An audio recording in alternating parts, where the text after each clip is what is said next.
Og nu er vi i en af de nordtyske byer. Vi mener, det er Slesvig. Det er kedeligt, at man ikke rigtig kan huske det.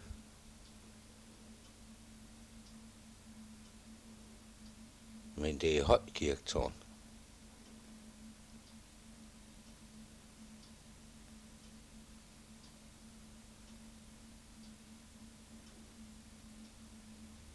Og en tofarvet Mercedes.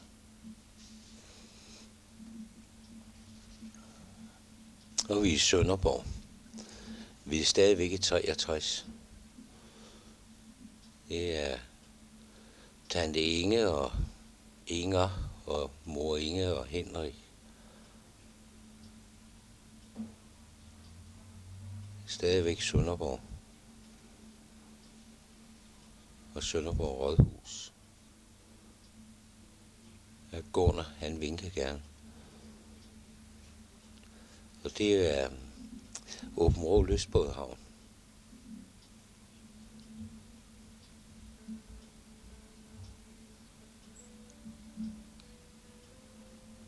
Og nu er vi i Borgrup, på Borgrup Kro.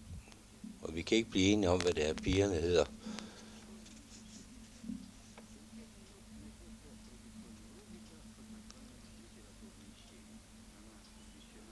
Og nu er vi i Tivoli.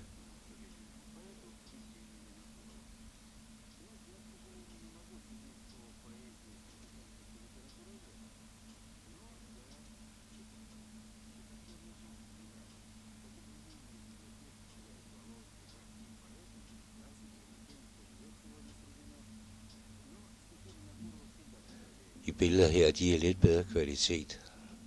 Farverne er noget bedre. Og så er vi ude at køre en tur i tøfkasserne.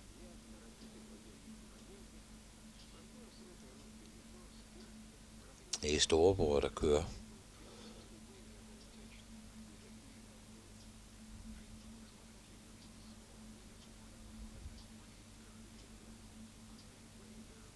Og det er i 63.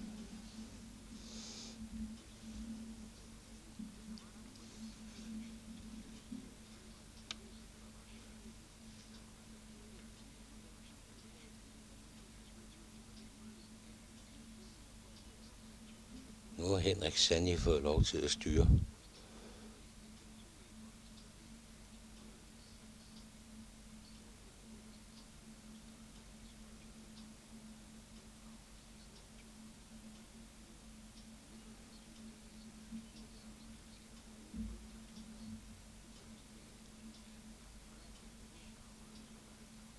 Og så er vi hjemme i Svindinge. Og det må være september 63. Vi mener, det er Henriks 5-års fødselsdag.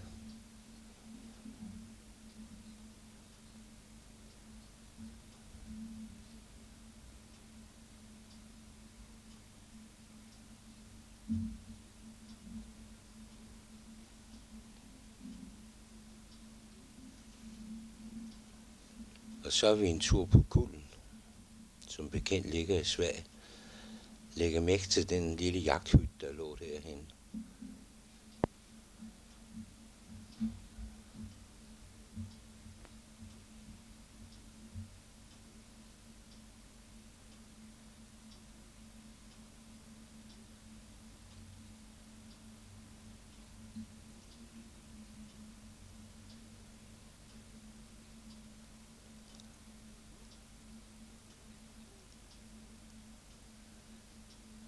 Og der har vi jagthytten.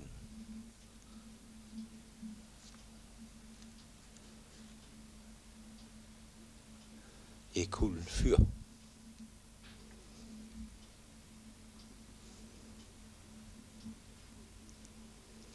Og så er vi i vinteren 1963-64. Ja, det må være 64.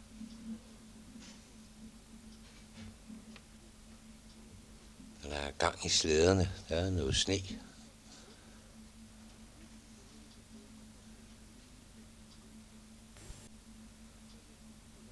Og det er Lene Garborg med Peter. Og der er vi på isen i Havnsø i isvinteren. Det er 64, 63, 64. Fiskerne går ude på isen. Der er ved Vistrup Larsens sommerhus. Det er også i 64. Det er oppe i Vidinge Bakker. Idille, hun er død nu. Og Urban. Jette.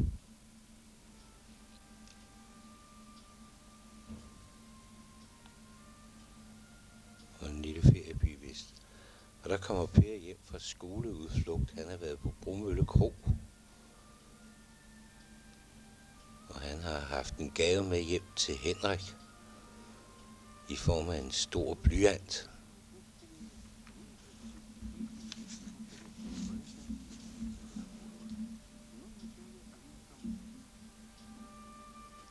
Der er vi oppe på Rømø. Det er også 63.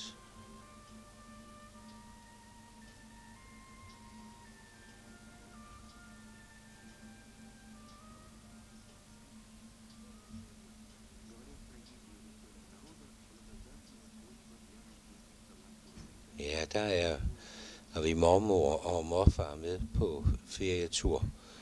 Og de billeder der, de er taget i nærheden af Glücksborg i Nordtyskland. Og det er i 1900, jeg mener det er 64.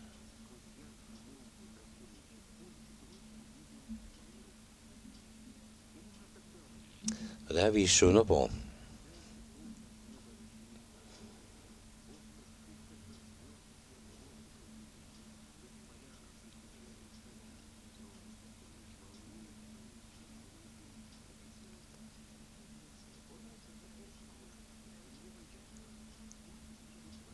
Det kan godt være, at det er 63. Mor var ikke tilfreds med frisyren.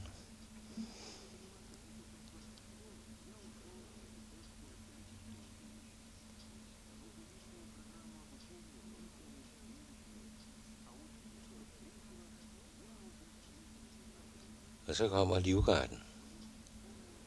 Desværre var der ikke musik på filmoptagelserne dengang.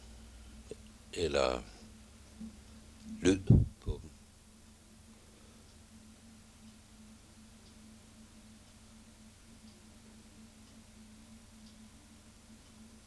Lærer Overgaard søn fra Svindinge skulle være med i det i den deling soldater, der går der.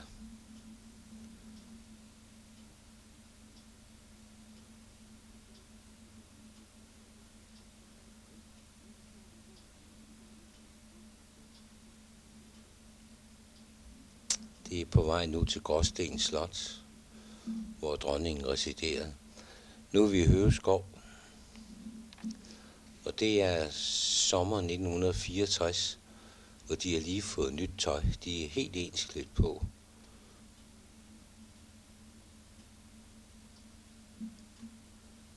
Og den lille kilde, de sidder og leger i der, den eksisterer den dag i dag med det samme vandløb.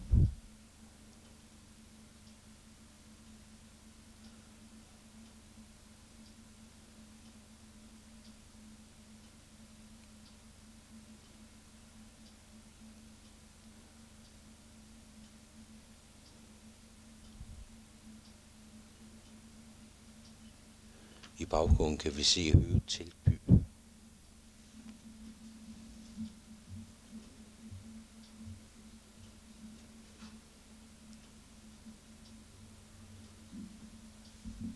Jeg vil så på udflugt igen.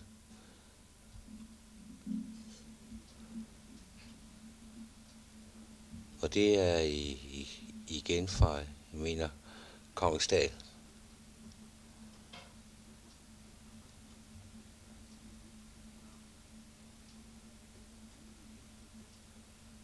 Ja, det er 63.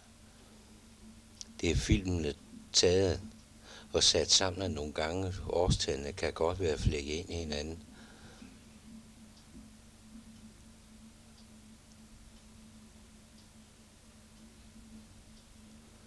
Det er mormor og min søster med ryggen til.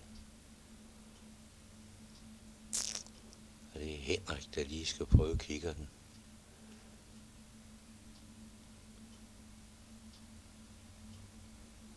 Det er morfar. Lærer Larsen. Det er min søster, der står op der, og min svoger med ryggen til. Og det er Per, der lige snupper en tur i onkel Arnes bil, en Vauxhall Veyron fra 52.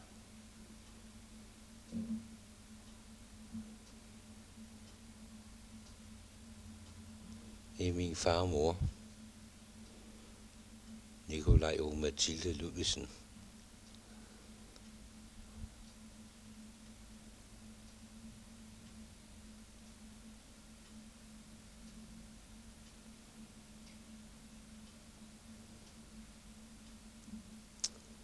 Og der har Per lige været syg.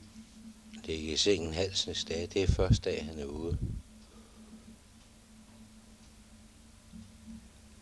Det er Marler Jensens, Niels Jørgen og Henrik, der kører ræs på græsplænen.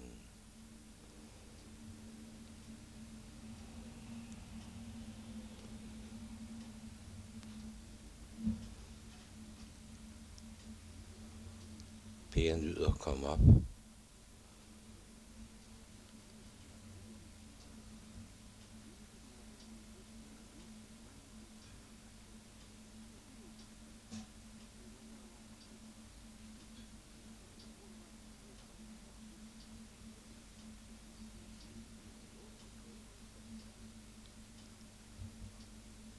Ja, mor Inge nyder solen.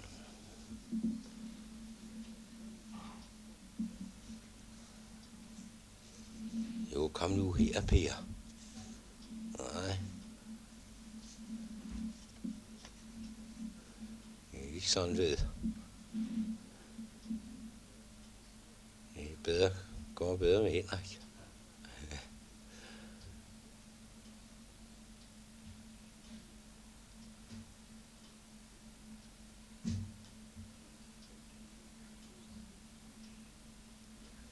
Det er Per, der fotograferer os.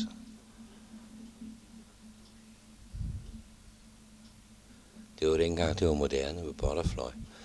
Og der er vi på søndagsskolens udflugtssted i Havnsø.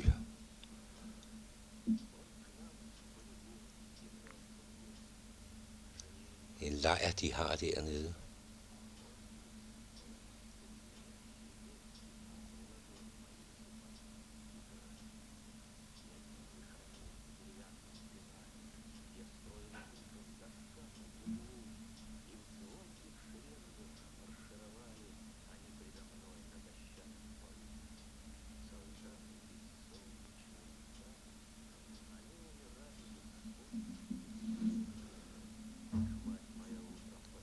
Der kunne børnene nok lege de gammeldags flokkeleje.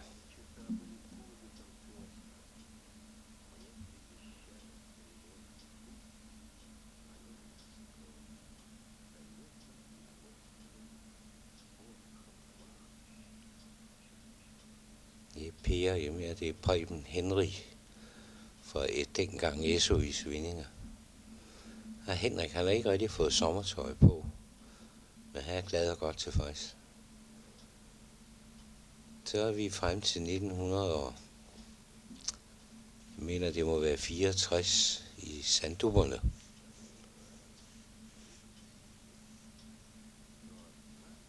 Eller det er måske 63. Der er Lene. Nej, det er Susan Eklund med det røde bånd. Og der kommer Lena, hendes storsøster. Lena Eklund.